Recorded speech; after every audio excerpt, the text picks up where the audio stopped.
Hey, what's up, guys? Michael Saylor buys even more Bitcoin while Elon Musk is considering. In this video, we'll take a look why Elon Musk can potentially convert Tesla's balance sheet into Bitcoin. Then, we'll take a look at the newest Plan B Bitcoin price prediction by Christmas 2021. Listen up, you already invest in crypto. Why aren't you investing in tax-free crypto? iTrustCapital is the only provider that allows you to invest in crypto assets within your retirement account. They allow you to not only buy Bitcoin, but Ethereum, Ripple, and many others. They even have Chainlink coming very soon. It's designed for beginners and experts alike. They give you 24/7 trading access and even have built-in institutional-grade secure storage. You do not need to worry about creating private keys. If you open an iTrustCapital Roth IRA, it allows you to buy Bitcoin now, and when asset grows over the next few years, you keep all the profit for yourself. No taxes. If you want to learn more, head to iTrustCapital.com and request a free insider guide now. This will teach you all about crypto retirement accounts and how you can invest tax-free. Link to iTrustCapital is in the description box below. Let's take a moment and look at the Bitcoin market. Overnight, Bitcoin dipped slightly from $24,000 till under $22,000. As of the time of this recording, Bitcoin is trading slightly under $23,000. I'm still waiting for some major pullback to buy some more BTC. I'm not willing to buy Bitcoin at this price level. I will be patient. Remember people, market is not there to instruct you. Market is there to serve you. Do you remember back in March when Federal Reserve printed $3 trillion and expanded its balance sheet by 75%? As of the part of the liquidity crisis, you received $1,200 stimulus check back in April. If you would put that stimulus check into Bitcoin, now your position would be worth more than $4,000. Recently, Senate Major Leader announced approximately $900 billion an emergency relief package. The legislation includes stimulus checks for millions of Americans for up to $600 per person. The size of that benefit would be reduced to the people of earning more than $75,000 in 2019. Well, unfortunately, you're not going to receive $1,200 this time, but at most $600 instead. You may consider putting it into Bitcoin rather than gambling away on Robinhood. One and only Elon Musk, now second richest man in the world, just behind Jeff Bezos. His net worth is currently at around $153 billion. He even surpassed Bill Gates and Warren Buffett. Elon Musk yesterday was acting very weird on Twitter. Maybe he was a bit drunk. In January 2020, he said that Bitcoin is not his safe word. Then yesterday he said that Bitcoin it is his safe word. Then also he uploaded this image that I found very funny. Yes, Bitcoin is seductive indeed, especially if you do not own any. Then there is also these rumors that Tesla might convert its cash on the balance sheet into Bitcoin. As of 2019, Tesla had $6.2 billion on its balance sheet in cash. It would be nice to see if Elon Musk would convert $6.2 billion into Bitcoin. We know that Square converted $50 million into Bitcoin, and as of December 21, 2020, the MicroStrategy bought even more Bitcoin. It holds an aggregate of approximately 70,470 Bitcoins. It was acquired on an aggregate purchase price of approximately $1.125 billion, on an average purchase price of approximately $16 billion per single BTC. Now, the entire purchase is worth more than $1.6 billion, so congrats to Michael Saylor. However, Elon Musk has a bit more dry powder than Michael Saylor. Michael Saylor even offered a free consultation regarding Bitcoin to Elon Musk. Yo, Elon. So I hear you spent $1.3 billion on Bitcoin. Listen, Elon, if you buy Bitcoin, we're not only going to the moon, we're going to Mars, baby. Don't be like Dave Portnoy. He's crying right now, okay? Here we have a very interesting chart. It represents a year-to-date change in market value in various asset classes. In just 2020, total debt worldwide increased by $21 trillion, surpassing more than $200 trillion on aggregate. Bond market increased by $13 trillion, surpassing $77 trillion. Equity market increased by $11 trillion, surpassing $82 trillion. Cash increased by $9.2 trillion, surpassing $65 trillion. Then we have bond held by non-banksters, increased by $7.7 trillion. Private asset increased by $600 billion. gold increased by $500 billion, and Bitcoin increased by $300 billion to the current value of more than $400 billion of market capitalization. GDP minus 3.5 trillion. So Bitcoin is a very small asset in the grand scheme of things. Bitcoin is by far the fastest horse in the race. It increased by 3x year to date, while other asset classes increased by only a few percentage points. Bitcoin is still relatively small. It will eat market shares from other asset classes very quick. I think $100,000 per Bitcoin by the end of 2021 is no longer a fairy tale nor hope. It's becoming a reality. Here is another super bullish chart. Number of addresses holding at least $1 million worth of BTC just recently skyrocketed. Close to 70,000 Bitcoin addresses holding at least $1 million worth of BTC. Right now you need only 43 Bitcoin to become a Bitcoin millionaire. It makes me feel kinda sad, and I start thinking to myself, where the hell was I 6 years ago when Bitcoin was only a few $100s? That's okay, we're still very early in this space. Time will come. Here is another very interesting chart. It represents Bitcoin 10-year hodl wave. Now we have around 10% of all Bitcoin in circulation that have not been moved for at least 10 years. 10% is going to be roughly 1.86 million Bitcoin in circulation. We know that 1 million of those BTC belong to Satoshi Nakamoto, and the rest I believe belongs to the closest circle of Satoshi Nakamoto and perhaps some other Bitcoin early developers.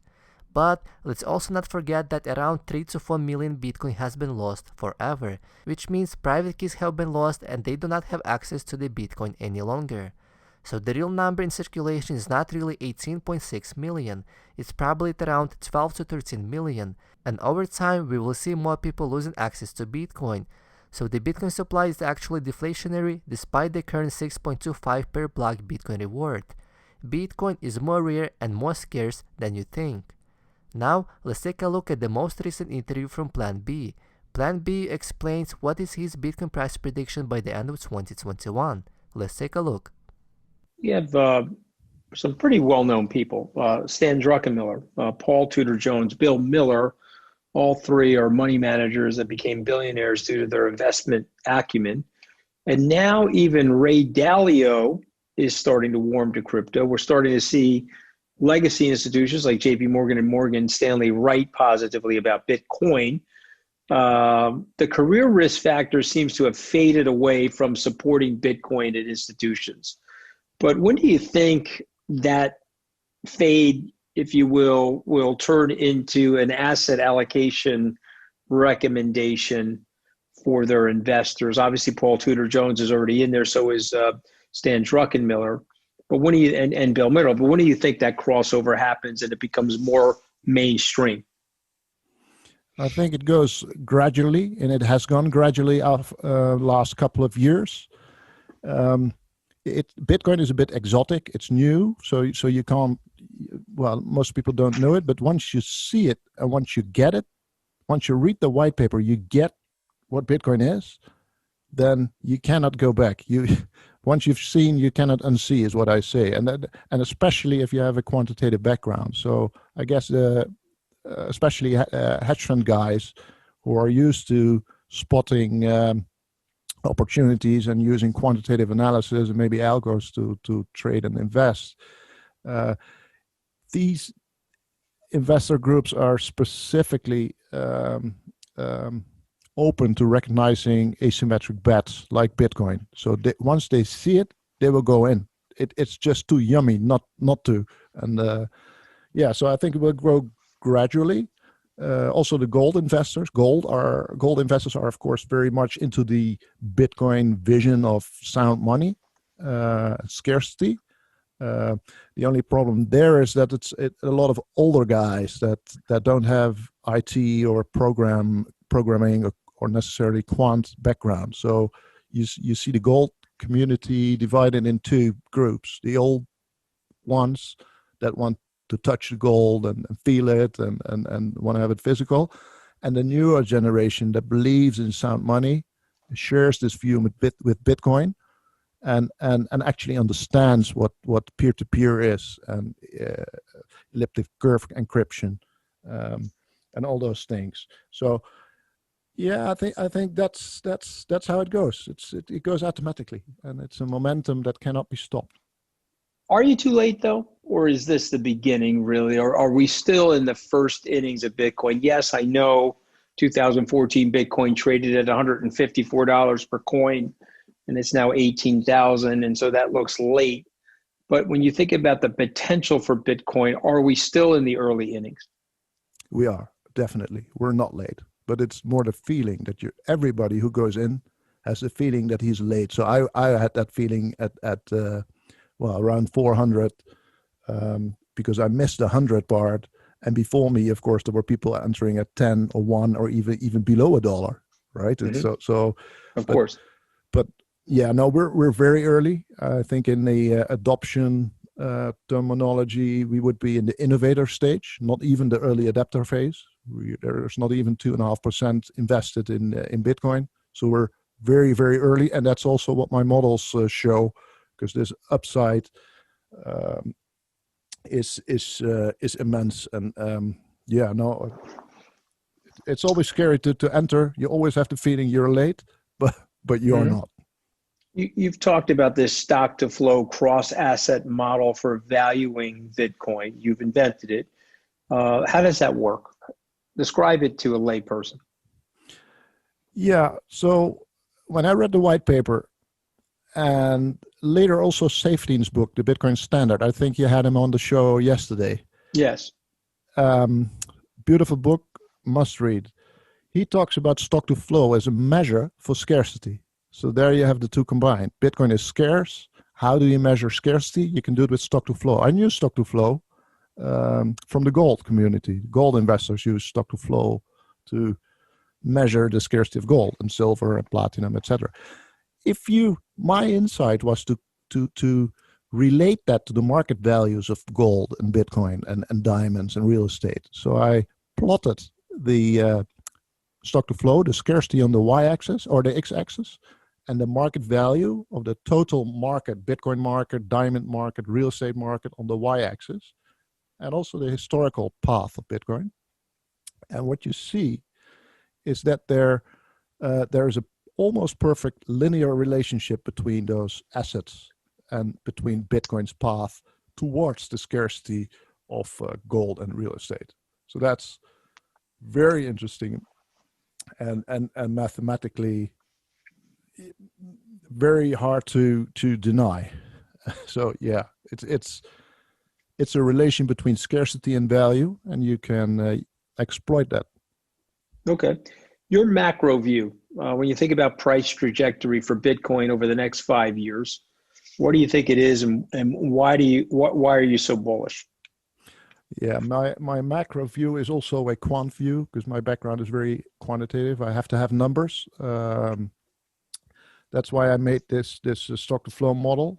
That got me my name, and what that model shows, it's based on scarcity on the 21 million, and it compares the scarcity. It quantifies it to gold, real estate, silver, diamonds, etc., etc.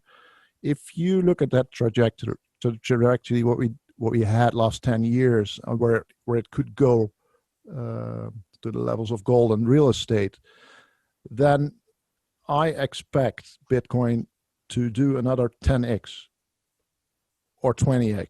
So it will go to, well, north of 100,000, maybe north of 300,000 before Christmas next year. And that sounds really bullish. That sounds maybe ridiculous to some people, but we've done that 3 times before. And it's this very asymmetric return. Years of nothing, some big crashes, and then an enormous bull year that I think that will happen next year. And it's typically after halvings. I know you talked about this before in one of the other podcasts, but the supply of Bitcoin is halved every 4 years. Fundamentally, from a first principle point of view, scarce assets are worth more than abundant assets. And Bitcoin is the first absolute scarce asset. You cannot alter the supply, change the supply. Even when price rises, you cannot increase the supply because it's mathematically in the protocol.